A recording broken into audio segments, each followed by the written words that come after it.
ദൈവത്തിൻ്റെ അതിപരിശുദ്ധ നാമം മഹത്വപ്പെടുമാറാകട്ടെ. നമ്മളിന്ന് വായിക്കുന്നത് വിശുദ്ധ ലൂക്കോസിൻ്റെ സുവിശേഷം 2-ാം അധ്യായം 39-ാമത്തെ വാക്യം.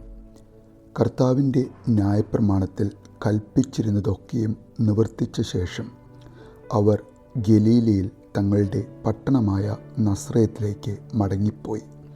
പരിശുദ്ധ തൃത്വ ഏകദൈവത്തിന് സ്തുതി.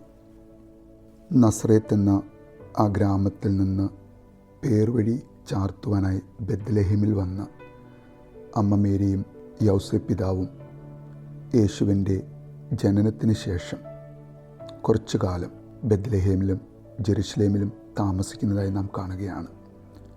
അവർ ആ മകനെ അവൻ്റെ ജനനത്തിന് ശേഷം 8-ാം ദിവസം പരിച്ഛേദന എന്ന ചേലാകർമ്മം നടത്തുന്നതായും പിന്നീട് 40 ദിവസത്തിന് ശേഷമാണ് അവർ ബെത്ലഹേമിനടുത്തുള്ള യെരുശലേം എന്ന ആ ദേവാലയം സ്ഥിതി ചെയ്യുന്ന ആ പട്ടണത്തിലേക്ക് പോകുന്നതും അവിടെ അവർ ജന്മം കൊടുത്ത മാതാവിൻ്റെ ശുദ്ധീകരണ കാലയളവ് തീർന്നു കഴിഞ്ഞാൽ വിശുദ്ധ ദേവാലയത്തിൽ വന്ന് യാഗം കഴിക്കണമെന്ന പ്രമാണം അത് നിർവഹിക്കുവാനായി അവർ ദേവാലയത്തിലേക്ക് പോകുന്നതായും നമ്മൾ കാണുന്നു. നമ്മുടെ ദേവാലയങ്ങളിലും അവൻ്റെ ജനനത്തിന് ശേഷം ജനുവരി 1-ാം തീയതി 8 ദിവസത്തിന് ശേഷം കർത്താവിൻ്റെ ചേല കർമ്മവും പിന്നീട് ഡിസംബർ 25 കഴിഞ്ഞ് 40 ദിവസത്തിന് ശേഷം ഫെബ്രുവരി 2-ാം തീയതി കർത്താവിൻ്റെ ദേവാലയ പ്രവേശന ദിവസവും നമ്മൾ ഓർമ്മിക്കുകയും വിശുദ്ധ കുർബാന നടത്തുകയും ചെയ്യുന്നു. അമ്മ മേരിയോടൊപ്പം യൗസേപ്പ് പിതാവിനോടൊപ്പം എല്ലാ വർഷങ്ങളിലും കുഞ്ഞേശുവിൻ്റെ കൂടെ അവൻ്റെ പെരുന്നാളുകളിൽ നമുക്കും പങ്കുചേർന്ന് പ്രാർത്ഥിക്കുവാൻ വിശുദ്ധ സഭ നമുക്കൊരുക്കിയിരിക്കുന്ന അവസരങ്ങൾ. വിശുദ്ധ ലൂക്കോസ് സുവിശേഷകനും വിശുദ്ധ മത്തായി ശ്ലീഹായും ഒരുപോലെ അവരുടെ 2 സുവിശേഷങ്ങളിലും പ്രതിപാദിച്ചിരിക്കുന്നൊരു കാര്യമാണ് കുഞ്ഞേശുവിനെ അവൻ്റെ അമ്മയും വളർത്തുപിതാവും അവരുടെ നാടായ നസ്രയത്തിൽ കൊണ്ടുപോയി അവിടെ യേശു വളർന്നു എന്നുള്ളത്. അവൻ്റെ പരസ്യ ശുശ്രൂഷയുടെ ആരംഭകാലം വരെ ഏകദേശം 30 വർഷങ്ങളോളം യേശു ജീവിതത്തിൻ്റെ ഒരു നല്ല പങ്കും ജീവിച്ച സ്ഥലമാണ് ഈ നസ്രയത്ത്. യേശു നസറായനായി അറിയപ്പെട്ടത് പ്രവാചകന്മാർ പറഞ്ഞതിൻ്റെ നിവൃത്തിയാണെന്ന് വിശുദ്ധ മത്തായി ശ്ലീഹ 2-ാം അധ്യായം 23-ാമത്തെ വാക്യത്തിൽ എഴുതുന്നുണ്ട്. പഴയ നിയമത്തിൽ പിതാക്കന്മാർ ഉൾക്കൊള്ളിച്ചിരിക്കുന്ന പ്രവചന പുസ്തകങ്ങളിലൊന്നും നമ്മൾ മെശിഹ നസ്രയത്തിൽ നിന്ന് വരും എന്ന് കാണുന്നില്ല.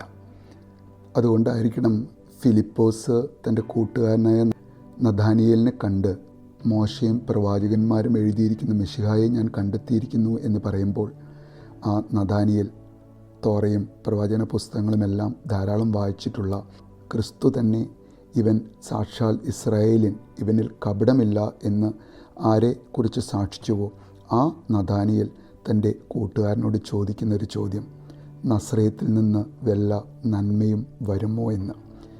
കാരണം അവൻ വായിച്ചിട്ടുള്ള പ്രവചന പുസ്തകങ്ങളിൽ അങ്ങനെയൊരു പരാമർശം എവിടെയും അവൻ വായിച്ചിട്ടില്ല. അപ്പോൾ പിന്നെ എങ്ങനെയായിരിക്കും മത്തായി ശ്ലീഹ ഇങ്ങനെ എഴുതുവാൻ സംഗതിയായത്? ശാഖ അല്ലെങ്കിൽ മുള എന്നർത്ഥം വരുന്ന നൽസർ എന്ന എബ്രായ പദത്തിൽ നിന്നാണ് നസ്രയത്ത് എന്ന പേർ വരുന്നത്.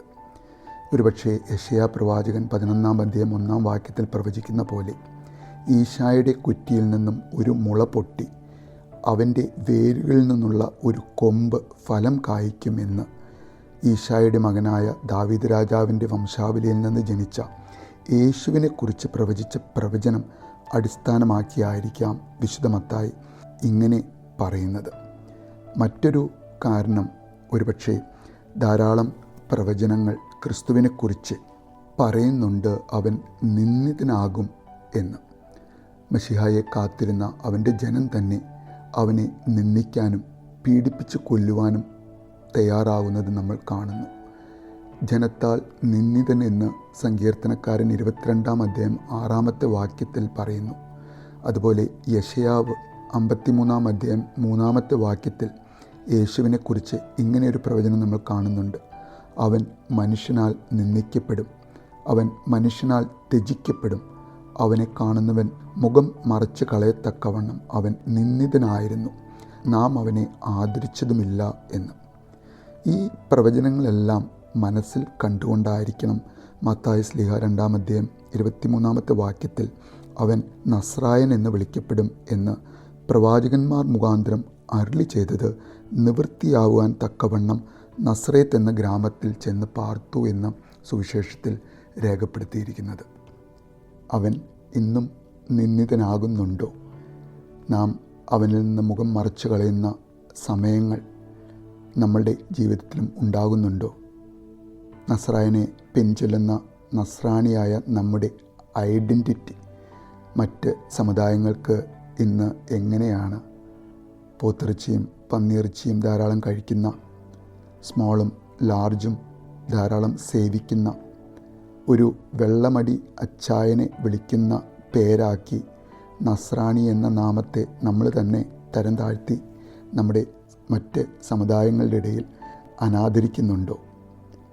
നസ്രായൻ ഇന്നും നമ്മുടെ ഇടയിൽ നിന്ദിതനാകുന്നു എന്ന് വേണം പറയാൻ.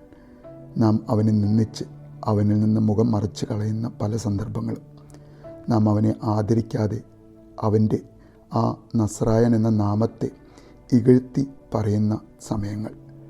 ദൈവമേ, നിൻ്റെ കുരിശന്മേലുണ്ടായിരുന്ന നിൻ്റെ പേരിലുള്ള കുറ്റപത്രം നസ്രായനായ യേശു എന്ന് എഴുതിയ ആ കുരിശിലേക്ക് നോക്കുന്ന ആർക്കും തന്നെ ദൈവമേ നിന്നെ നിന്ദിക്കുവാൻ സാധിക്കുകയില്ല.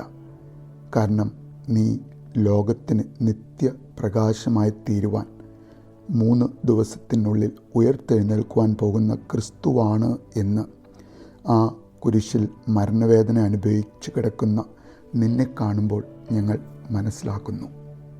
വിശുദ്ധ പൗലോസ് ശ്ലീഹ അപ്പോസ്തല പ്രവൃത്തികൾ 22-ാം അധ്യായം 7-8 വാക്യങ്ങളിൽ പറയുന്ന പോലെ താൻ ക്രിസ്തുമാർഗം സ്വീകരിച്ചവരെ ഉപദ്രവിക്കാനായി, അവരെ തടവിലാക്കാനായി ദമസ്കസിലേക്ക് പോകുമ്പോൾ ഒരു വലിയ പ്രകാശം തന്നെ നേരിട്ടു എന്നും നിലത്തു വീണ തന്നോട് സൗൾ സൗൾ നീ എന്നെ പീഡിപ്പിക്കുന്നത് എന്തുകൊണ്ട് എന്ന് ശബ്ദം കേട്ട താൻ കർത്താവെ അങ്ങ് ആരാണ് എന്ന് ചോദിക്കുമ്പോൾ എനിക്ക് ലഭിച്ച മറുപടി നീ പീഡിപ്പിക്കുന്ന നസ്രായനായ യേശുവാണ് ഞാൻ എന്ന് വിശുദ്ധ പൗലോസ് ശ്ലീഹ നമ്മളോട് സാക്ഷിക്കുന്നു.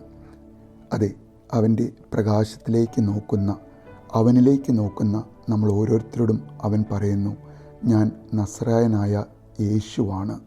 നീ കാണുന്ന പ്രകാശം അത് എൻ്റെ പ്രകാശമാണ് എന്ന് അവൻ പറയുന്ന നല്ല മൊഴി നമ്മുടെ കാതുകളിൽ കേൾക്കുവാൻ, യേശുവെ നിൻ്റെ മാർഗത്തിൽ ചരിക്കുവാൻ, നസ്രായനായ നിൻ്റെ നിഴലിൽ ആയിരിക്കുവാൻ ഞങ്ങളെ ഓരോരുത്തരെയും നീ യോഗ്യനാക്കണമേ എന്ന് നമുക്ക് ആഗ്രഹിക്കാം, പ്രാർത്ഥിക്കാം.